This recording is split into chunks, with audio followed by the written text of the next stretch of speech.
Sir ಹೇಳಿದಂಗೆ ಬೆಂಗಳೂರು ಬಹಳ ಟೈಮಲ್ಲಿ ಅಂದರೆ ಯುಗಾದಿ ಹಿಂದೆ ಮುಂದೆ ಹೂ ಬಿಡುವಂಥ ಸಮಯ. ಹೂ ಬಿಡುವಂಥ ಸಮಯದಲ್ಲಿ ತಮಗೆ ಗೊತ್ತಿರುವಂಗೆ ಈಗ ಅಕಾಲಿಕ ಮಳೆಗಳು ಕೆಲವೊಂದು ಏನಾದರೂ ಮಳೆ ಬರೋ ಸಾಧ್ಯತೆ.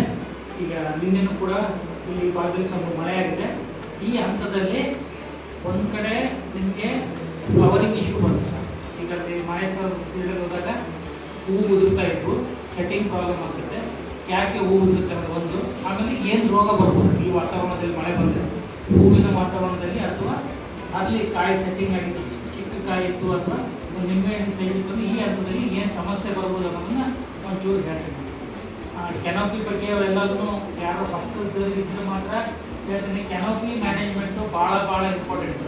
ಇವತ್ತು ನಾವು ಫೀಲ್ಡಲ್ಲಿ ಮಹೇಶ್ವರ ಫೀಲ್ಡಲ್ಲಿ ಹೋದಾಗ ಒಂದು ಅಬ್ಸರ್ವೇಷನ್ ಏನಪ್ಪ ಅಂದರೆ, ಎಲ್ಲಿ ಕೆನೋಪಿ ಸ್ವಲ್ಪ ಹೆಚ್ಚಿಗೆ ಇದೆಯಲ್ಲ ಅಲ್ಲೇ ಪವರ್ ಡ್ರಾಪ್ ಆಗಿದೆ. ಕೆನೋಪಿ ಮಿನಿಮಮ್ ಇದ್ದದ್ರ ಪವರ್ ಡ್ರಾಪಿಂಗ್ ಆಗಿಲ್ಲ, ಹೂಗಳು ಉದುರಿಲ್ಲ. ಮಳೆ ಬಂದರೂ ಕೂಡ, ನಿನ್ನೆ ಮಳೆ ಬಂದರೂ ಕೂಡ.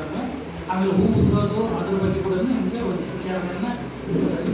ಕೆನೋಪಿ ಮ್ಯಾನೇಜ್ಮೆಂಟು ಮತ್ತು ಪ್ಲ್ಯಾಂಟಿಂಗ್ ಬೆಳಗ್ಗೆ ಸರ್ ಗಿಡ ಹಚ್ಚಿ ಬೆಡ್ ಮಾಡಬೇಕು, ಬೆಡ್ ಮಾಡಿ ಗಿಡ ಹಚ್ಚಿ, ಇವೆರಡರ ಬಗ್ಗೆ ಫಸ್ಟ್ ಕ್ಲಾರಿಟಿ ತೊಗೊಂಡ್ರಿ. ಅದ್ರ ಬಗ್ಗೆ ಒಂಚೂರು ಹೇಳ್ತೀನಿ. ಗಿಡನ ಫಸ್ಟ್ ಏನಾದ್ರು ನೀವು ಹಚ್ಚಿಬಿಟ್ಟು ದೊಡ್ಡದಾಗಿ ಬೆಳೆದ ಮೇಲೆ ಆಮೇಲೆ ಏನಾದ್ರು ನೀವು ಬೆಡ್ ರೈಟ್ ಮಾಡೋಕ್ಕೆ ಹೋದರೆ ಗಿಡದಲ್ಲಿ 3 ಭಾಗ ಇರ್ತದೆ. ಒಂದು ಭೂಮಿಯ ಮೇಲೆ ಇರ್ತಕ್ಕಂಥ ರೆಂಬೆ ಕೊಂಬೆಗಳು ಗಿಡ, ಅದೆಲ್ಲ ಒಂದು ಭಾಗ. ಭೂಮಿಯ ಕೆಳಗಡೆ ಇರ್ತಕ್ಕಂಥ ಮಣ್ಣಲ್ಲಿ ಇರ್ತಕ್ಕಂಥ ಭಾಗ ಬೇರುಗಳು ಇದೆಲ್ಲ. ಇವೆರಡು ಜಾಯಿನ್ ಆಗ್ತಕ್ಕಂಥ ಒಂದು ಇಂಟರ್ ಕನೆಕ್ಟಿಂಗ್ ರೀಜನ್ ಇದೆ, ಅದನ್ನು ಕಾಲರ್ ರೀಜನ್ ಅಂತ. ಅದು ಸ್ಪೆಸಿಫಿಕಲಿ ಡಿಸೈನ್, ಅದು ಡಿಸೈನೇ ಬೇರೆ. ಮೇಲ್ಗಡೆ ಇರ್ತಕ್ಕಂಥ ರೆಂಬೆ ಕೊಂಬೆಗಳ ಡಿಸೈನ್ ಒಂಥರ, ಕೆಳಗಡೆ ಇರ್ತಕ್ಕಂಥ ಬೇರಿನ ಡಿಸೈನ್ ಒಂಥರ. ಇವೆರಡನ್ನು ಕನೆಕ್ಟ್ ಮಾಡ್ತಕ್ಕಂಥ ಒಂದು ಕನೆಕ್ಟರ್. ಕನೆಕ್ಟ್ ಡಿಸೈನ್ ಏನಿದೆ ಟೋಟಲಿ ಡಿಫ್ರೆಂಟ್ ಇರ್ತೈತಿ. ಗಿಡ ಸ್ಟಾರ್ಟಿಂಗ್ ಬೆಳೆಬೇಕಾದ್ರೆ ಏನದು ಡಿಸೈನ್ ಕ್ರಿಯೇಟ್ ಆಗಿರುತ್ತೆ ಅದೇ ಪಕ್ಕ ಡಿಸೈನ್. ಗಿಡ ಬೆಳೆದ ನಂತರ ನೀವೇನಾದರೂ ಮಣ್ಣನ್ನು ಮೇಲ್ಗಡೆ ಏರಿಸಿದ್ರೆ ಆ ಕನೆಕ್ಟರ್ ಅಂತ ಏನಿದೆ ಅದು ಮಣ್ಣಿನ ಒಳಗಡೆ ಹೋಗುತ್ತೆ. ಒಂದಷ್ಟು ಭಾಗ ಮೇಲೆ ಬೆಳೆದಂಥ ಕಾಂಡ ಕೂಡ ಮಣ್ಣಿನ ಒಳಗಡೆ ಮುಚ್ಕೊಂಡಾಗ ಗಿಡ 2 ಆಪ್ಷನ್ ಇದೆ. ಅದನ್ನು ಏನು ಭಾಗ ಕಾಂಡದ ಭಾಗ ಮಣ್ಣಿನ ಒಳಗಡೆ ಮುಚ್ಕೊಂಡಿದೆ ಅದನ್ನು ಕಾಂಡವಾಗಿ ನಾನು ಗುರುತಿಸಲು ಅಥವಾ ಅದನ್ನು ಬೇರಾಗಿ ಪರಿವರ್ತಿಸಲು. ಅರ್ಥಾರ್ಥದಲ್ಲಿ ಹೇಳೋದು, ಅದನ್ನು ಕಾಂಡವಾಗಿಯೇ ಮುಂದುವರಿಸ್ಬೇಕು ಅಥವಾ ಅದನ್ನು ಬೇರಾಗಿ ಪರಿವರ್ತನೆ ಮಾಡಬೇಕು ಅನ್ನೋಕ್ಕೆ ಗಿಡಕ್ಕೆ ಡಿಸಿಷನ್. ಬಟ್ ಅನಿವಾರ್ಯಕ್ಕೆ ಗಿಡ ಅಲ್ಲಿ ಬೆಳಕು ಬೀಳದೇ ಇರೋದ್ರಿಂದ ಹಾಗೂ ಮಣ್ಣು ಮತ್ತು ನೀರಿನ ಸಂಪರ್ಕ ಬರೋದ್ರಿಂದ ಅಲ್ಲಿ ಬೇರುಗಳು ಡೆವಲಪ್ ಆಗ್ತವೆ. ಎಲ್ಲಿ ಚಿಗುರು ಬರುವಂಥ ಜಾಗ, ಅದು ನಾರ್ಮಲಿ ಮಣ್ಣಿನ ಮೇಲಿದ್ರೆ ಚಿಗುರು ಬರ್ತಕ್ಕಂಥ ಜಾಗದಲ್ಲಿ ಬೇರು ಬರಕ್ಕೆ ಸ್ಟಾರ್ಟ್ ಆಗುತ್ತೆ. ಚಿಗುರು ಅಂದರೆ ಹೂವು ಕಾಯಿ ಮುಂದೆ ಬೆಳೆದಾಗ, ಆದರೆ ಬೇರಂದರೆ ಎಲೆನೂ ಇಲ್ಲ, ಹೂವು ಇಲ್ಲ, ಕಾಯಿನೂ ಇಲ್ಲ. ಅಂದರೆ ಆ ಭಾಗ ಕಂಪ್ಲೀಟಾಗಿ ಕಾಂಡ ಹೋಗಿ ಬೇರಾಗಿ ಕನ್ವರ್ಟ್ ಆಗಕ್ಕೆ ಸ್ಟಾರ್ಟ್ ಆಗುತ್ತೆ. ಅದು ಸಮಸ್ಯೆ ಅಲ್ಲ, ಕನೆಕ್ಟಿಂಗ್ ಇತ್ತಲ್ಲ, ಕನೆಕ್ಟಿಂಗ್ ಹೊರಟೋಗುತ್ತೆ. ಕನೆಕ್ಟ್ ಇಷ್ಟಪ್ಪ ಬಟ್ಟೆ ಆದಮೇಲೆ ಕನೆಕ್ಟ್ ಡೆವಲಪ್ ಆಗಲ್ಲ. ನಿಮ್ಮ ಕಾಂಡ ಬೇರಿಗೂ ಬೆಳಿತೇವೆ ಹೊರತು ಆ ಕನೆಕ್ಟ್ ಏನಿದೆಯಲ್ಲ, ಬೇರು ಮತ್ತು ಕಾಂಡವನ್ನು ಕೂಡಿಸುವಂಥ ರೀಜನ್ನು ಅದು ನಮಗೆ ಡೆವಲಪ್ ಆಗಲ್ಲ. ಅದು ಫಸ್ಟಿಗೆ ಡೆವಲಪ್ ಆಗಿರ್ತದೆ. ಸಬ್ಸಿಕ್ವೆಂಟ್ ನಾವು ಏನಾದ್ರು ಮಣ್ಣನ್ನು ಹೆಚ್ಚಿ ಅದನ್ನು ಗಿಡ ಬೆಳೆದಾಗ ನಾವು ರೈಸ್ ಮಾಡಿದ್ರೆ ಅದು ಡೆವಲಪ್ ಆಗಲ್ಲ. ಅದು main leading point for build. 100% important point. ಬಿಲ್ಡ್ಗೆ ಅಲ್ಲಿಂದ ಮೂಲ ಸ್ಟಾರ್ಟ್ ಆಗುತ್ತೆ. ಆಮೇಲೆ 2ನೇ ಪಾಯಿಂಟ್ ಆಲ್ವೇಸ್ ಆಗುತ್ತೆ, ನೀರು ಯಾವುದೇ ಕಾರಣಕ್ಕೂ ಬುಡಕ್ಕೆ ನೇರವಾಗಿ ತಾಕಲೇಬಾರದು. ಈ 2 ಪಾಯಿಂಟ್ ಕ್ಲಿಯರ್ ಮಾಡೀನಿ. ಇದ್ರ ಬೇಸ್ ಮೇಲೆ ನೀವು ನಿಮ್ದು ಏನು ಬೆಡ್ ಇರುತ್ತಲ್ಲ, ಫೈನಲ್ ಬೆಡ್ ಆದ್ಮೇಲೆ ಗಿಡ ನಾಟಿ ಮಾಡೋದಕ್ಕೆ ಹೊರತು ಯಾವುದೇ ಕಾರಣಕ್ಕೂ ಗಿಡವನ್ನು ಬೆಳೆಸಿ ಆಮೇಲೆ ನಾಟಿ ಮಾಡೋದು ಪದ್ಧತಿನೇ ಅಲ್ಲ. ಲಕ್ಕಿಲಿ ದಾಳಿಂಬೆ ಗ್ರಾಫ್ಟೆಡ್ ಪ್ಲಾಂಟ್ ಅಲ್ಲ. ಗ್ರಾಫ್ಟೆಡ್ ಆಗಿತ್ತಪ್ಪ ಅಂದ್ರೆ ಗ್ರಾಫ್ಟಿಂಗ್ ಏನೋ ಮಾಡೋದು, ಕಸಿ ಕಟ್ಟಿದ ಗಿಡ ಆಗಿದ್ದರೆ ನೀವೇನ ರೈಸ್ ಮಾಡಿದ್ರೆ ಅದು ಕೂಡ ಒಳಗೆ ಹೋಗ್ತಿತ್ತು. ಇದು ಪುಣ್ಯಕ್ಕೆ ಕಟ್ಟಿಂಗ್ಸು ಅಥವಾ ಟಿಶ್ಯೂ ಕಲ್ಚರ್ ಪ್ಲಾಂಟ್ಸ್ ಇರೋದ್ರಿಂದ ಆ ಪ್ರಾಬ್ಲಮ್ ಇಲ್ಲ. ಬಟ್ ಪ್ಲಾಂಟ್ನ ಅನಾಟಮಿ ಏನು ಹೇಳ್ತೀವಲ್ಲ, ಆ ಸ್ಟ್ರಕ್ಚರಲ್ಲೂ ಚೇಂಜಸ್ ಆಗುತ್ತೆ. ಆ ಪೋರ್ಷನ್ನಲ್ಲಿ ವೀಕ್ ಆಗುತ್ತೆ. ಅವಾಗ ರೈಸ್ ಆಗಿದ್ದು ರೂಟ್ಸ್ ಏನಾಗಿರ್ತಾವಲ್ಲ, ಹೊಸ ಬೇರು ಏನು ಇರ್ತಾವಲ್ಲ, ಆ ಕಾರಣದಿಂದ ಆ ಕಾಂಡ ಏನಿರ್ತಲ್ಲ ಅದು ಕೊಳ್ತೋಗುತ್ತೆ.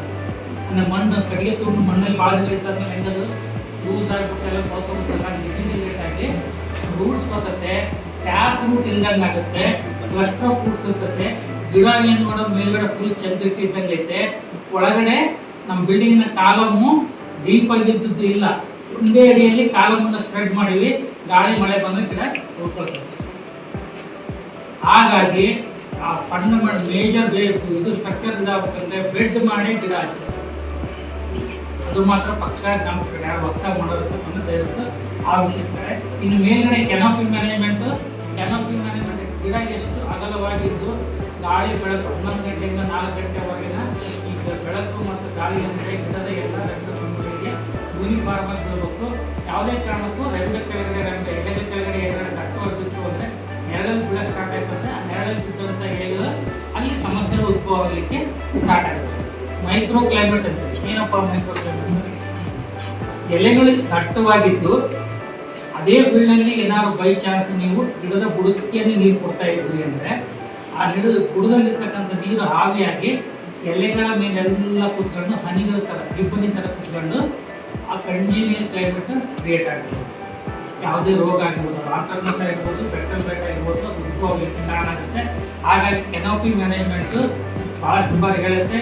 ಇಲ್ಲಿ ನೋಡಿದಂಗೆ ಚೆನ್ನಾಗಿದೆ ಕೆನಾಪಿ ಮ್ಯಾನೇಜ್ಮೆಂಟ್, ಎಲ್ಲಿ ಚೆನ್ನಾಗಿರ್ತಕ್ಕೋ ಅಲ್ಲಿ ಗಿಡಗಳದ್ದು ಲೈಫ್ ಸ್ಪ್ಯಾನ್ ಚೆನ್ನಾಗಿರ್ತೈತೆ, ಬ್ಯಾಕ್ಟೀರಿಯಲ್ ಬ್ಲಡ್ ಇಶ್ಯೂ ಬರೋದಿಲ್ಲ, ಆಂಥ್ರಾಕ್ನಸ್ ಇಶ್ಯೂಗಳನ್ನು ಕಡಿಮೆ ಆಗುತ್ತೆ. ನ್ಯೂಟ್ರಿಯೆಂಟ್ ಬಗ್ಗೆ ಹೇಳಿದರೆ ಸಾಕಷ್ಟು ವಿಷಯ ಹೇಳಿದ್ದಾರೆ. ನ್ಯೂಟ್ರಿಯೆಂಟ್ ಇಲ್ಲಿ ಸರ್ ಹೇಳಿದಂಗೆ ಬಿಲೋ 7 pH ಇರೋದ್ರಿಂದ soil pH, calcium boron foliar ಅಪ್ಲಿಕೇಶನ್ನೇ ಕೊಡಬೇಕು. ಸಾಯಿಲ್ ಅಪ್ಟೇಕು ಕ್ಯಾಲ್ಸಿಯಂ ಬೋರಾನು ಕಡಿಮೆ ಇರ್ತದೆ, ಯಾಕಂದರೆ it requires alkaline pH for uptake. Calcium ಮತ್ತು ಬೋರಾನು ಫೋಲಿಯರ್ ಅಪ್ಟೇಕ್ ಕೊಡಬೇಕು. ಸುಮಾರು ಸತಿ ಹೇಳಿದ್ದೀನಿ ಕ್ಯಾಲ್ಸಿಯಂ ಬೋರಾನು ಪ್ರೀ ಬ್ಲೂಮಿಂಗ್ ಅಂದರೆ ಹೂವು ಬಿಡುವ ಜಸ್ಟ್ ಮುಂಚೆ ಏನಾರು ಒಂದು ಹೂವು ಕಾಣ್ತಕ್ಕಲ್ಲ ನಿಮ್ಮ ತೋಟದಲ್ಲಿ, ಅವಾಗ ಒಂದು ಹೂವು ಅರಳೋ ಟೈಮಲ್ಲಿ ಸೆಟ್ಟಿಂಗು, ಆಮೇಲೆ ಅರ್ಲಿ ಡೆವಲಪ್ಮೆಂಟ್ 3 ಸ್ಪ್ರೇ 3 ರಿಂದ 4 ಸಿಂಪರಣೆ ಕ್ಯಾಲ್ಸಿಯಂ ಬೋರಾನು ಕೊಡಬೇಕು. ಇದು ಯಾವ ಥರ ಕ್ಯಾಲ್ಸಿಯಂ ಬೋರಾನು ಕೊನೆಗೆ ಹಣ್ಣಿನ ಗಾತ್ರ ಡಿಸೈಡ್ ಮಾಡಲಿಕ್ಕೆ ಡಿಸಿಷನ್ ಇಂಪಾರ್ಟೆಂಟ್ ಆಗುತ್ತೆ ಅನ್ನೋ ಬಗ್ಗೆ ಒಂದು ಚೂರ ಹೇಳ್ತೇನೆ ನಿಮಗೆ. ಬೆಳಗಿನ ನಾವು ಪಾಲಿನೇಷನ್ಗೂ ಮತ್ತು ಹಣ್ಣಿನ ಗಾತ್ರ ಇಳುವರಿಗೆ ಲಿಂಕನ್ನು ನೋಡಿದ್ವಿ. ಅಂದರೆ ಒಂದು ಕಾಯಿಯಲ್ಲಿ ಎಷ್ಟು ಕಾಳು ಇರಬೇಕಂತ ಸರ್ ಹೇಳ್ತಾ ಇದ್ರು. 800 600 ಇರ್ತದವೆ, ಅದು 1500 ತನಕ ಕಾಳಿರುವ ಒಂದು ಪೊಟೆನ್ಷಿಯಲ್ ಇದೆ. ಒಂದು ಅರ್ಧ ಮಾತ್ರ ಕಾಳುಗಳು ನಮಗೆ ಸಾಮಾನ್ಯ ಕಾಣೋದ್ರಿಂದ ಕಾಯಿಯ ಸೈಜು ಅಂದ್ರೂ ಈ ಭಾಗದಲ್ಲಿ ಕಾಯಿ ಸೈಜ್ ಚೆನ್ನಾಗಿ ಬರ್ತಾ ಇರ್ತದೆ, ತೂಕ ಮತ್ತು ಸೈಜ್. ಕ್ಯಾಲ್ಸಿಯಂ ಬೋರಾನ್ ಸಪ್ಲಿಮೆಂಟೇಷನ್ ಯಾವಾಗ ಹೂ ಬಿಡುವ ಹಂತದಲ್ಲಿ ಕೊಡೋದು, ಕಾಯಿ ಸೆಟ್ಟಿಂಗ್ ಹಂತದಲ್ಲಿ ಕೊಡೋದ್ರಿಂದ 2 ಮುಖ್ಯವಾದ ಒಂದು ಶರೀರ ಕ್ರಿಯೆಗಳು ಗಿಡದಲ್ಲಿ ನಡೀತವೆ. ಏನಪ್ಪ, ಒಂದು ಸೆಟ್ಟಿಂಗ್ ಇಶ್ಯೂ. ನಾವು ಸೆಟ್ಟಿಂಗ್ ಆಗಿ ಜೇನುನೊಣವನ್ನು ಕೂಡ ಇದರಲ್ಲಿ ಸಕ್ರಿಯವಾಗಿ ಸೇರಿಸ್ತಾ ಇದ್ದಾವೆ. ಅದ್ರ ಜೊತೆಗೆ ಪೋಲನ್ ವಯಬಿಲಿಟಿ ಅಂದರೆ ಏನು ಗಂಡು ಹೂವಿನ ಪಾತ್ರ ಇದಿರ್ತಕ್ಕಲ್ಲ ಪರಾಗರೇಣುಗಳು, ಅದರ ಒಂದು ವಯಬಿಲಿಟಿ ಮತ್ತು ಸ್ಟಿಗ್ಮಾ ರಿಸೆಪ್ಟಿಬಿಲಿಟಿ, ಬೋರಾನ್ ಮತ್ತು ಕ್ಯಾಲ್ಸಿಯಂನ ಅವೈಲಬಿಲಿಟಿ. ಬೋರಾನ್ ಸ್ಪೆಷಲಿ ಬೋರಾನ್ಗೆ ಡೈರೆಕ್ಟಾಗಿ ಲಿಂಕ್ ಆಗಿರೋದ್ರಿಂದ ಗಿಡಗಳಿಗೆ ಸಫಿಷಿಯೆಂಟಾಗಿ ಬೋರಾನ್ ಕೊಟ್ಟಾಗ ಮಾತ್ರ ಪಾಲಿನೇಷನ್ನಲ್ಲಿ ಸಮಸ್ಯೆಗಳು ಬರೋದಿಲ್ಲ. ಅದಾದ ನಂತರ ಪಾಲಿನೇಷನ್ ಆಯಿತು ಅಂದರೆ ಸೆಟ್ಟಿಂಗ್ ಆಯಿತು ಹೂವು ಅಂದಾಗ ಒಳಗಡೆ ಕಾಳುಗಳು ಎಷ್ಟು ಹೆಣ್ಣು ಜೀವಕೋಶಗಳಿರ್ತಾವೆ, ಒಳಗಡೆ ಯಾವ್ಯಾವ ಗಂಡಿನಿಂದ ಅವು ಸೆಟ್ ಆಗ್ತಾವೋ ಅವು ಕಾಳುಗಳಾಗಿ ಬೆಳವಣಿಗೆ ಆಗ್ತವೆ. ಯಾವ್ಯಾವ ಹೆಣ್ಣು ಜೀವಕೋಶಗಳು ಇರ್ತವೆ ಅಂದರೆ ನಾವು ಗೈನೇಶಿಯಂ ಅದು ಏನಾದರೂ ಗಂಡಿನ ಜೊತೆ ಸಂಪರ್ಕಕ್ಕೆ ಬರಲಿಲ್ಲ ಅಂದರೆ ಅದು ಒಂದು ಕಾಳಾಗಿ ಡೆವಲಪ್ ಆಗಲ್ಲ. ಒಂದು ಹೂವಿನಲ್ಲಿ 1500 ಹೆಣ್ಣು ಜೀವಕೋಶಗಳು ಇದ್ರೂ ಕೂಡ ಸೆಟ್ಟಿಂಗ್ ಆಗುವಂಥವು 600 ರಿಂದ 800 ಇಷ್ಟು ಸಾಮಾನ್ಯವಾಗಿ ಕಾಳುಗಳಾಗಿ ಡೆವಲಪ್ ಆಗುತ್ತೆ. ಅದರ ಜೊತೆಗೆ ಕಾಯಿಯ ಹೊರಗಡೆ ತೊಗಟೆ ಏನಿದೆಯಲ್ಲ ಅದರ ಎಷ್ಟು ಜೀವಕೋಶಗಳಿದಾವೆ ಅದರಲ್ಲಿ ಅನ್ನೋದು ಅದು ಬಹಳ ಮುಖ್ಯ. ಫ್ರೂಟಿನ ಅಲ್ಟಿಮೇಟ್ ಕೊನೆಯ ಸೈಜ್ ಡೆವಲಪ್ ಆಗಲಿಕ್ಕೆ ಕಾಯಿಯ ತೊಗಟೆ ಎಷ್ಟು ಜೀವಕೋಶಗಳಿಂದ ಆಗಿದೆ ಅನ್ನೋದು ಡಿಸೈಡಿಂಗ್. ಒಳಗಡೆ ಕಾಳು ಎಷ್ಟೇ ದೊಡ್ಡವಾಗ್ತಾವೆ ಕೂಡ ಅದಕ್ಕೆ ಸಪೋರ್ಟಿಂಗ್ ಆಗಿ ಹೊರಗಡೆ ತೊಗಟೆ ಕೂಡ ಹಿಗ್ಗಬೇಕು. ಹಿಗ್ಗಿದ್ರೆ ಮಾತ್ರ ನಮಗೆ ಸೈಜ್ ಬರಲಿಕ್ಕೆ ಸಾಧ್ಯ. ಎಷ್ಟು ಜೀವಕೋಶಗಳಿಂದ ಆಗ್ತಾ ಇದೆ ಅನ್ನೋದಕ್ಕೆ ಸುಮ್ಮನೆ ಒಂದು ರಫ್ ಆಗಿ ಎಕ್ಸಾಂಪಲ್ ಆಗುತ್ತೆ. ಸಪೋಸ್ ಹೊರಗಿನ ತೊಗಟೆ 3000 ಜೀವಕೋಶಗಳಿಂದ ಆಗಿದೆ ಅಂತ ತಿಳ್ಕೊಂಡು, ಎಲ್ಲಿ ಕ್ಯಾಲ್ಸಿಯಂ ಬೋರಾನ್ ಹೆಚ್ಚಾಗಿ ಕೊಟ್ಟಿಲ್ಲ, ಎಷ್ಟಿತ್ತು ಅಷ್ಟು ಇದೆ. ಇನ್ನೊಂದು ಗಿಡದಲ್ಲಿ ಕ್ಯಾಲ್ಸಿಯಂ ಬೋರಾನ್ ಕೊಟ್ಟಿರೋದ್ರಿಂದ 3000 ಜೀವಕೋಶಗಳ ಜೊತೆಗೆ 6000 ಜೀವಕೋಶಗಳಿಂದ ಆ ತೊಗಟೆ ಆಗಿದೆ.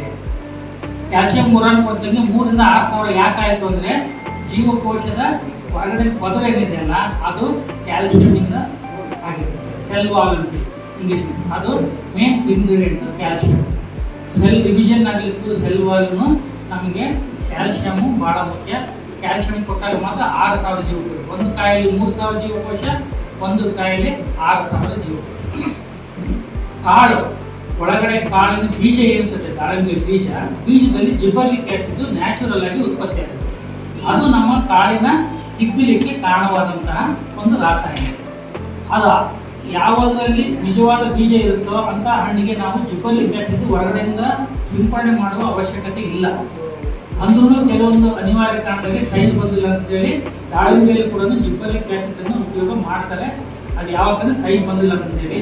ಬಟ್ ನ್ಯಾಚುರಲ್ ಆಗಿ ಬೀಜದ ಒಳಗಡೆ ಜಿಬರ್ಲಿಕ್ ಆಸಿಡ್ ಉತ್ಪತ್ತಿ ಆಗುತ್ತೆ. ಆ ಜಿಬರ್ಲಿಕ್ ಆಸಿಡ್ನ ಕೆಲಸ ಏನಪ್ಪಾ ಅಂದ್ರೆ ಆ ಜೀವಕೋಶಗಳನ್ನು ಹಿಗ್ಸೋದು. ಅದು 1 ಸೆಂಟಿಮೀಟರ್ ಇದ್ರೆ ಅದು 2 ಸೆಂಟಿಮೀಟರ್ ಮಾಡೋದು. ಎಕ್ಸಾಂಪಲ್ 3,000 ಜೀವಕೋಶಗಳಿದೆ ಒಂದು ಕಾಯಿಯಲ್ಲಿ, ಇನ್ನೊಂದರಲ್ಲಿ 6,000 ಜೀವಕೋಶಗಳಿದೆ. 3,000 ಇದ್ದು ಒಂದೊಂದು ಸೆಂಟಿಮೀಟರ್ ಅಂದ್ರೆ 3,000 ಸೆಂಟಿಮೀಟರ್ ಇತ್ತಂತ ಹೇಳಿದ್ರು. ಅದು ಜಿಬರ್ಲಿಕ್ ಆಸಿಡ್ ಉತ್ಪತ್ತಿ ಆಗ್ತಂಗೆ ಒಂದು ಡಬಲ್ ಆಗುತ್ತೆ, 6,000 ಆಗುತ್ತೆ.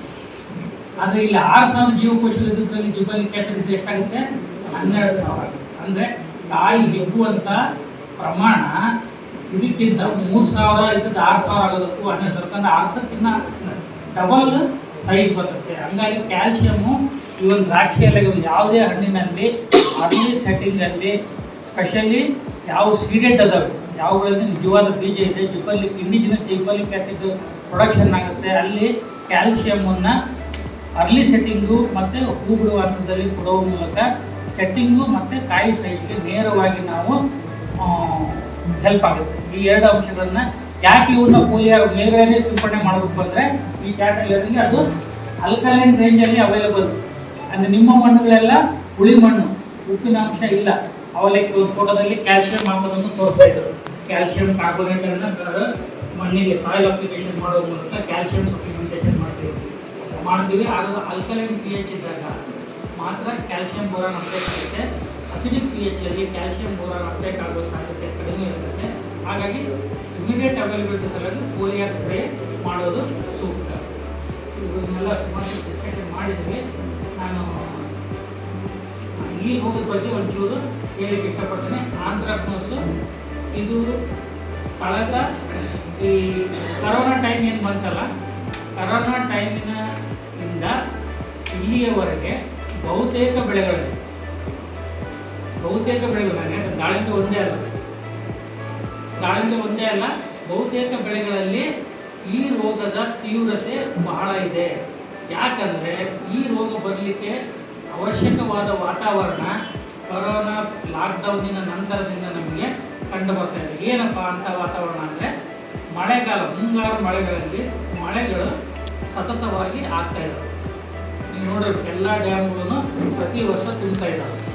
ಅಂದರೆ DCW ಅಂತ, ಡಿಸೀಸ್ ಕಂಜೀನಿಯಲ್ ವೆದರ್, ಒಂದು ರೋಗ ಉಲ್ಬಣವಾಗಲಿಕ್ಕೆ ಅತಿ ಸೂಕ್ತವಾದ ಏನು ವಾತಾವರಣ ಎಷ್ಟು ದಿನಗಳವರೆಗೆ ಇತ್ತು ಅನ್ನೋದು ಈ ರೋಗದ ತೀವ್ರತೆಯನ್ನು ಡಿಸೈಡ್ ಮಾಡ್ತಾರೆ. ಈ ರೋಗ ಆಯಿತು ಯಾವುದೇ ರೋಗ, ಇದಕ್ಕೆ ಕನಿಷ್ಠ ಪಕ್ಷ 2 ರಿಂದ 3 ದಿನ ತುಂತುರು ಮಳೆ ನೀರು ಬೀಳೋದು, ಅಂದರೆ ಒಂದು 3 mm 4 mm ಗಿಂತ ಹೆಚ್ಚಿಗೆ ಮಳೆ ಮತ್ತು ಬಿಸಿಲು, ಇದು ಈ ರೋಗದ ಉಲ್ಬಣ ಆಗುತ್ತೆ. ಬಿಸಿಲು ಇಂಪಾರ್ಟೆಂಟ್ ಇಲ್ಲಿ.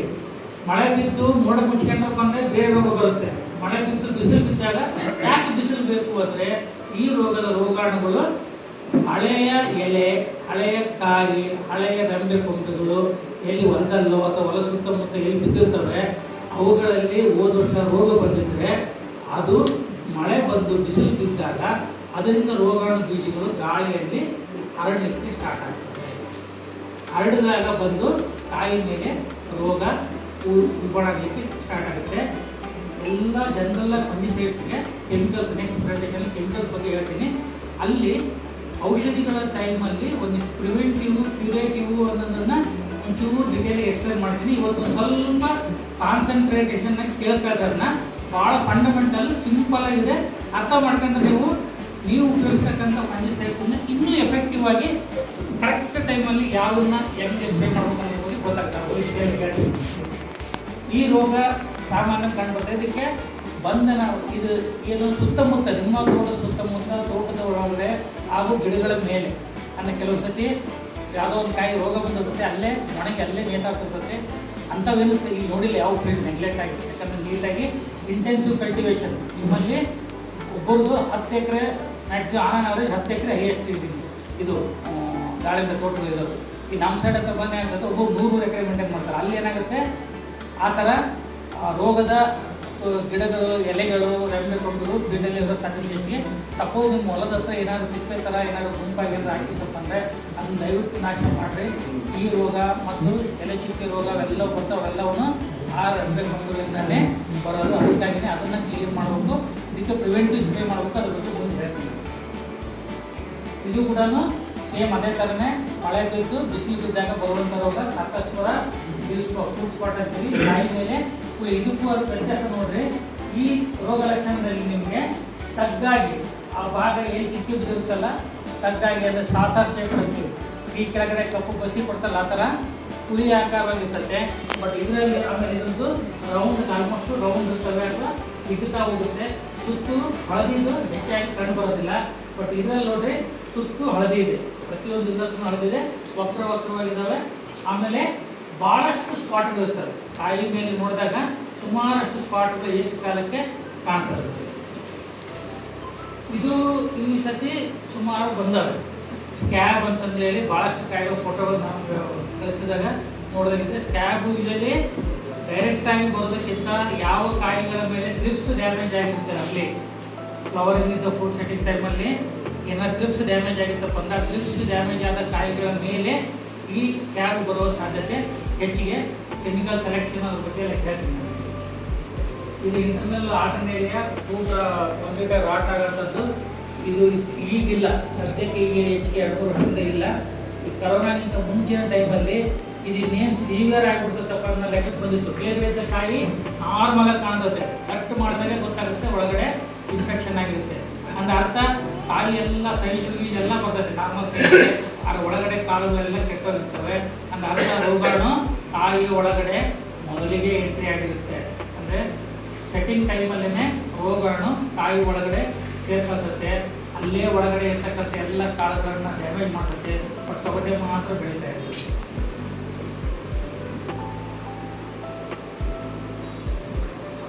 ಬ್ಯಾಕ್ಟೀರಿಯಲ್ ಬೈಟ್ ಬಗ್ಗೆ ಆಲ್ಮೋಸ್ಟ್ ಗೊತ್ತಿದೆ ಎಲ್ಲರಿಗೂ.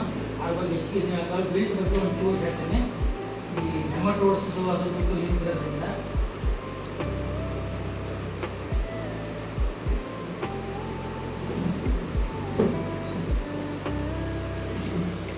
ಇಲ್ಲಿ ಸರ್ ನನಗೆ ಆಮೇಲೆ ಸುಮಾರಷ್ಟು ಜನ ಫೋನ್ ಮಾಡಿದಾಗ ಕೇಳಿದ್ರೆ ಬಿಲ್ಟಿನ ಸಮಸ್ಯೆ ಸ್ವಲ್ಪ ತೀವ್ರವಾಗಿ ಕಂಡು ಬರ್ತದೆ. ಕೆಂಪು ಮಣ್ಣು, ಉಸುಕು ಮಿಶ್ರಿತ ಕೆಂಪು ಮಣ್ಣು ಈ ಭಾಗದಲ್ಲಿ ಹೆಚ್ಚಾಗಿರ್ತಕ್ಕಂಥದ್ದು. ಮರಳು ಮಿಶ್ರಿತ ಕೆಂಪು ಮಣ್ಣಲ್ಲಿ ಏನಾಗುತ್ತೆ ಬೇರುಗಳ ಮೇಲೆ ನೆಮಟೋಡು ಬರುವ ಸಾಧ್ಯತೆ ಅತಿ ಹೆಚ್ಚು. ಈ ಸೊರಗು ರೋಗದ ರೋಗಾಣು ಏನಿದೆ ಇದು ಒಂದು ಶಿಲೀಂಧ್ರ ಸೆರ್ಟೋಸಿಸ್ ಕಿಂಬ್ರಿಯಾಟ್ ಅಂತಂದೇಳಿ ಇದು ವೀಕ್ ಪ್ಯಾಥೋಜನ್ ಅಂತ. ಇದು ತನ್ನಷ್ಟಕ್ಕೆ ತಾನೇ ಒಂದು ಆರೋಗ್ಯವಂತ ಗಿಡವನ್ನು ಒಳಗಡೆ ಹೋಗ್ಬಿಟ್ಟು ಅದಕ್ಕೆ ರೋಗ ಉಂಟು ಮಾಡ್ತಕ್ಕಂಥ ಶಕ್ತಿ ಇದಕ್ಕೆ ಕಮ್ಮಿ ಇದೆ. ಇದು ಯಾವುದಾದ್ರೂ ಒಂದು ಗಿಡದ ಒಳಗಡೆ ಹೋಗಲಿಕ್ಕೆ ದಾರಿಯನ್ನು ಹುಡುಕ್ತಾ ಇರ್ತಕ್ಕಂಥ ರೋಗಾಣು. ಏನಾದರೂ ಬೇರಿನ ಮೇಲೆ ಡ್ಯಾಮೇಜ್ ಆದಾಗ ಅವಾಗ ಈ ರೋಗಾಣು ಅದರ ಮೂಲಕ ಆ ಡ್ಯಾಮೇಜ್ ಆಗಿರುವ ಜಾಗ ಇರುತ್ತೆ ಅದರ ಮೂಲಕ ಒಳಗಡೆ ಹೋಗಲಿಕ್ಕೆ ಪ್ರಯತ್ನ ಪಡುತ್ತೆ. ಈ ಡ್ಯಾಮೇಜು ಸಾಮಾನ್ಯವಾಗಿ ಈ ಭಾಗದಲ್ಲಿ ಮಣ್ಣು ಆ ಥರ ಉಸುಕು ಮಣ್ಣು ಮರಳು ಮಿಶ್ರಿತ ಮಣ್ಣು ಇರೋದ್ರಿಂದ ನೆಮಟೋಡ್ಸ್ ಹೆಚ್ಚಿಗೆ ಇರೋದ್ರಿಂದ ಆ ನೆಮಟೋಡ್ಸು ಏನು ಬೇರಿನ ಮೇಲೆ ಗಾಯಗಳನ್ನು ಮಾಡ್ತದೆ. ಆ ಗಾಯಗಳ ಮೂಲಕ ರೋಗಾಣು ಸುಲಭವಾಗಿ ಒಳಗಡೆ ಹೋಗಲಿಕ್ಕೆ ಸಾಧ್ಯ ಆಗುತ್ತೆ. ಎರಡನೇ ಮುಖ್ಯ ಕಾರಣ ನಾನು ಹೇಳಿದ್ನಲ್ಲ, ಗಡ್ಡು ಮಾಡಿ ಗಿಡ ಹಚ್ಚೋದು, ಗಿಡ ಮಾಡಿ ಗಡ್ಡೆ ಹಚ್ಚೋದು. ಆ ಕಾಲ ರೀಜನ್ ಏನು ಕೊಳೆಯೋಕ್ಕೆ ಸ್ಟಾರ್ಟ್ ಆಗುತ್ತಲ್ಲ ಅದು ಹೈವೇ ಬಿಟ್ಟಂಗೆ ಅದು ಒಳಗಡೆ ನುಸುಳಿ ಹೋಗ್ಲಿಕ್ಕೆ ಪ್ರಯತ್ನ ಪಡ್ತಕ್ಕಂಥ ರೋಗಾಣಿಗೆ ನಾನು ಏನು ಡೋರ್ ತೆಗೆದು ಆರಾಮ ಒಳಗೊಳ್ತಪ್ಪ ಅಂತಂದೇಳಿ ಹೇಳ್ದಂಗೆ. ಹಾಗಾಗಿ ಈ ರೋಗಾಣಿಗೆ ನೆಮಟೋಡ್ ಮ್ಯಾನೇಜ್ಮೆಂಟು ಯಾವ ನಾವು ನೀಮ್ ಕೇಕನ್ನು ಹೇಳ್ತೀವಿ, ಟೆಸಿಲೋಮೈಸಿಸ್ ಕ್ಲೀನಾಕ್ಸ್ ಅಂತ ಹೇಳ್ತೀವಿ, ಇದು ನೋ ನಾಟ್ಸ್ ಅಂತಂದೇಳಿ ಹೇಳಿರ್ತದೆ. ಯಾವ್ದಾದ್ರು ಪ್ರಾಡಕ್ಟ್ ಯೂಸ್ ಮಾಡ್ತೀವಿ. ಅಲ್ಟಿಮೇಟ್ಲಿ ನೆಮಟೋಡ್ ಮ್ಯಾನೇಜ್ಮೆಂಟು ಪ್ರಿವೆಂಟಿವ್ ಆಗಿ ಅಂದರೆ ಮುಂಜಾಗ್ರತೆ ಕ್ರಮವಾಗಿ ನೀವು ಕೈಗೊಳ್ಬೇಕು. ಯಾಕಂದರೆ ನಿಮ್ಮ ಮಣ್ಣಿನಲ್ಲಿ ಬರುವ ಸಾಧ್ಯತೆ ಹೆಚ್ಚಿಗೆ, ಬರುವ ರಿಸ್ಕ್ ಹೆಚ್ಚಿಗೆ ಇದೆ. ಹಾಗಾಗಿ ಸ್ಟಾರ್ಟಿಂಗ್ ನೀವು ಗಿಡ ಹಚ್ಚುವ ಮುಂಚೆಯಿಂದಲೇ ಬೇವಿನ ಹಿಂಡಿ, ಸ್ಪೆಸಿಲೋಮೈಸಿಸು ಅವನ್ನ ಮಣ್ಣಿಗೆ ಹಾಕ್ತಾ ಮತ್ತು ಪ್ರತಿ ವರ್ಷಕ್ಕೆ 2 ಸಾರಿ ಮುಂಗಾರು ಟೈಮಲ್ಲಿ ಹಾಕ್ತಾ ನೀವು ಮ್ಯಾನೇಜ್ ಮಾಡ್ಕೊಂತ ಬಂದರೆ ಮಾತ್ರ ನೆಮಟೋಡನ್ನು ನಿರ್ವಹಣೆ ಮಾಡೋದು ಸುಲಭ. ಯಾಕಂದರೆ ನೆಮಟೋಡು ಬರೀ ದಾಳಿಂಬೆ ಒಂದೇ ಅಲ್ಲ, ಒಂದು 500-600 ಗಿಡ, ಯಾವ ಗಿಡ ಇದ್ರೂ ಅದ್ರಲ್ಲಿ ಅದು ಬದುಕ್ತದೆ. ಈ ಗಿಡ ಇಲ್ಲಾಂದ್ರೆ ಇನ್ನೊಂದು ಮೇಲೆ ಬದುಕಿರ್ತೈತೆ. ಅಂದರೆ ಮಣ್ಣಿನಲ್ಲಿ ಕಂಪಲ್ಸರಿ ಇದ್ದೇ ಇರ್ತಕ್ಕದ್ದು. ಅದು ಅಪಾರ್ಚುನಿಟಿ ವೇಟ್ ಮಾಡ್ತದೆ. ಅದು ನಾವು ಕಂಟ್ರೋಲ್ ಮಾಡಲಿಲ್ಲ ಅಂದರೆ ಬಿಲ್ಟ್ ಪ್ರಾಬ್ಲಮ್ ಆಗುತ್ತೆ. ಬಿಲ್ಟ್ದು ಮೇಜರ್ ಸಮಸ್ಯೆ ಏನಪ್ಪ ಅಂದರೆ ಸುಮಾರು ಜನಕ್ಕೆ ನಾವು ಏನೋ ಟ್ರೀಟ್ಮೆಂಟ್ ಕೇಳಿದ್ರೆ ಫೋನ್ ಮಾಡಿದಾಗ ಈ ಔಷಧಿ ಹಾಕ್ತೀವಿ ಅದನ್ನ ಕೇಳ್ತೀವಿ, ಬಟ್ ಅವ್ರಿಗೆ ರಿಸಲ್ಟ್ ಸಿಗಲ್ಲ. ಯಾಕಂದರೆ ಸಿಂಪ್ಟಮ್, ಆ ಗಿಡದ ಲಕ್ಷಣಗಳು ಏನಾಗೋದು, ಎಲೆ ಹಳದಿ ಆಗೋದು, ಗಿಡ ಸೊರಗೋದು ಕಾಣುವಷ್ಟೊತ್ತಿಗೆ ಗಿಡ ಆಲ್ರೆಡಿ ಒಂದು 3 ತಿಂಗಳು ಮುಂಚೆನೇ ರೋಗ ಸ್ಟಾರ್ಟ್ ಆಗಿರ್ತದೆ. ಅಥವಾ ಅದು ಮಾಡುವ ಹೇಳ್ಬೇಕಂದ್ರೆ ಕ್ಯಾನ್ಸರ್ 4th ಸ್ಟೇಜ್ನಲ್ಲಿ ಐತಿ ಅಂತಾರಲ್ಲ, ಹಂಗೆ ಆ ಸ್ಟೇಜಲ್ಲಿ ಟ್ರೀಟ್ಮೆಂಟ್ ವರ್ಕ್ ಆಗಿ ಗಿಡ ಉಳಿಯುವ ಸಾಧ್ಯತೆ ಕಡಿಮೆ ಇರ್ತದೆ. ಆದರೆ ಮುಂಚೆನೇ ನಮಗೆ ಗೊತ್ತಾಗಲ್ಲ. ನಮ್ಗೆ ಯಾಕೆಂದರೆ ಅದು ಒಂದು ವೀಕ್ ಪೆಥೋಜನ್, ಅದು ಅಂಥ ಸ್ಟ್ರಾಂಗ್ ಆಗಿರ್ತಕ್ಕಂಥ ರೋಗಾಣು ಅಲ್ಲ. ಗಿಡನ ಸಡನ್ನಾಗಿ ಅಟ್ಯಾಕ್ ಮಾಡ್ದಂಗೆ ಗಿಡದ ಒಂದು ಲಕ್ಷಣ ತೋರಿಸ್ಬಿಟ್ಟು ನಾವು ಏನೋ ಒಂದು ಔಷಧಿ ಹಾಕ್ಬಿಟ್ಟು ಅದು ಸಾಯಿಸ್ಬಿಡ್ತೀವಿ ಅನ್ನೋಕ್ಕೆ ಅದು ನಮಗೆ ಟೈಮ್ ಕೊಡೋದಿಲ್ಲ. ಅದು ಗಿಡದಲ್ಲಿ ನಿಧಾನವಾಗಿ ಎಸ್ಟಾಬ್ಲಿಷ್ ಆಗಿ ಪೂರ್ತಿ ಸೀರಿಯಸ್ ಆದಾಗ ಕಾಣ್ತದೆ. ಆಮೇಲೆ ಯಾವಾಗ ನಮಗೆ ಕಾಯಿ ಬಿಡ್ತಾವಲ್ಲ ಗಿಡ, ಅವಾಗೇ ಕಾಣ್ತದೆ. ಯಾಕೆ ಕಾಯಿ ಬಿಟ್ಟಾಗ ಕಾಣ್ತದೆ, ಕಾಯಿ ಬಿಡುವ ಮುಂಚೆ ಯಾಕೆ ಕಾಣಲ್ಲ ಅಂದ್ರಪ್ಪಂದರೆ ಗಿಡದ ಏನು ಕಾಂಡ ಇದೆಯಲ್ಲ ಅದು ಕೆಳಗಡೆ ನೀರು ಮತ್ತು ಪೋಷಕಾಂಶಗಳು ಹೋಗುವಂಥ ಪೈಪ್ ಇದ್ದಂಗೆ. ಆ ಪೈಪು ಯಾವಾಗ ಅದ್ರದ್ದು ಹೆಚ್ಚಿಗೆ ಆ ಪೈಪಿನ ತುಂಬ ನೀರು ಬೇಕು ಗಿಡಕ್ಕಂದರೆ ಕಾಯಿ ಡೆವಲಪ್ ಆಗೋ ಟೈಮಲ್ಲಿ ಪೋಷಕಾಂಶಗಳು ಮತ್ತು ನೀರು ಫುಲ್ ಬೇಕು ಗಿಡಕ್ಕೆ. ಹಂಗೆ ಪೈಪ್ 2 ಇಂಚಿನ ಪೈಪ್ ಇದ್ದಂಗೆ ಅಂದ್ಕೊಂಡ್ರೆ 2 ಇಂಚಿನ ಪೈಪ್ ಫುಲ್ ನೀರು ಬೇಕು. ಆ ಟೈಮ್ನಾಗೆ ಅರ್ಧ ಬ್ಲಾಕ್ ಆಗಿತ್ತು ಅಂದರೆ ರೋಗಾಣುವಿನಿಂದ ಅವಾಗ ಅದ್ರದ್ದು ಲಕ್ಷಣ ಎದ್ದು ಕಾಣುತ್ತೆ.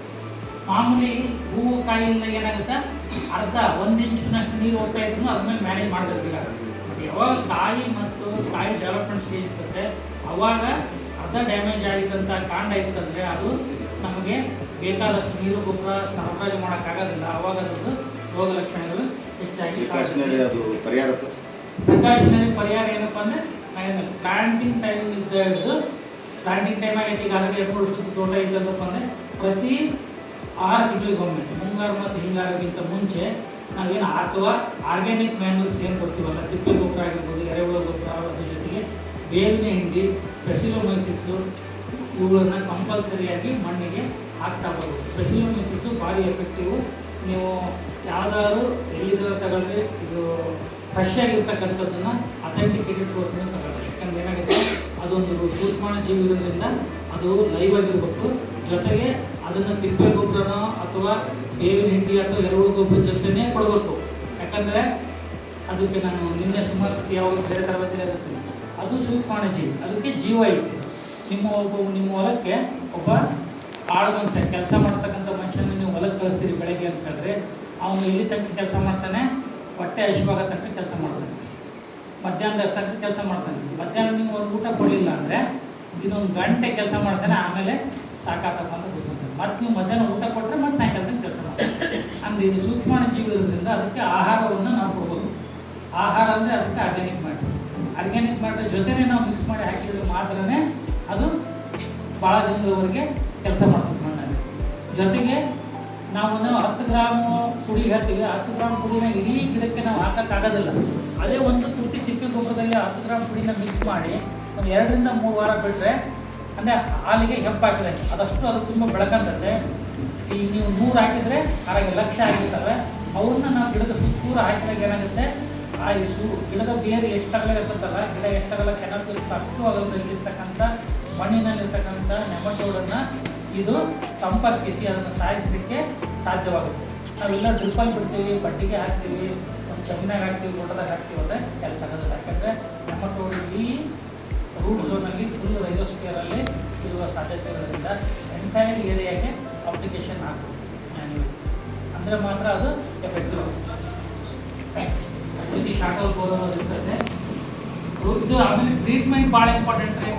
ಯಾರಾದ್ರೂ ಟ್ರೀಟ್ಮೆಂಟ್ ಮಾಡಿದ್ರೆ, ನಾನು ಸುಮಾರಷ್ಟು ಫೀಲ್ಡ್ಗಳಲ್ಲಿ ಪರ್ಸನಲಿ ಅಂದರೆ ಕೆಲವೊಂದು ನಮ್ಮ ಗೌರ್ಮೆಂಟ್ ಸೆಕ್ಟರ್ನಾಗೆ ಕಂಪ್ಲೇಂಟ್ಗಳೆಲ್ಲ ಬರೆದು ಅದು ಇದು ಪ್ರಾಡಕ್ಟ್ ಹೇಳಿದೆ, ರೆಕಮೆಂಡೇಷನ್ ಹೇಳಿದೆ, ಪೆಟ್ರೋಲ್ ಸಕ್ಸಸ್ಫುಲ್ ಆಗಿಲ್ಲ ಅಂತಂದರೆ ರಾಜ್ಯಪಾಲ ಲೆವೆಲ್ನ ಲೆಟರ್ ಹೋಗೋದು ಅಂಥ ಫೀಲ್ಡ್ಗಳಿಗೆ ಖುದ್ದಾಗಿ ನಾವೇ ಹೋಗಿ ಒಂದು 3 ತಿಂಗಳವರೆಗೆ ಮಾನಿಟರ್ ಮಾಡಿ ಔಷಧಿಯನ್ನು ವಿಚಾರ ಮಾಡಿದಾಗ ಗಿಡಗಳು ರಿಕವರಿ ಆಗಿದ್ದಾವೆ.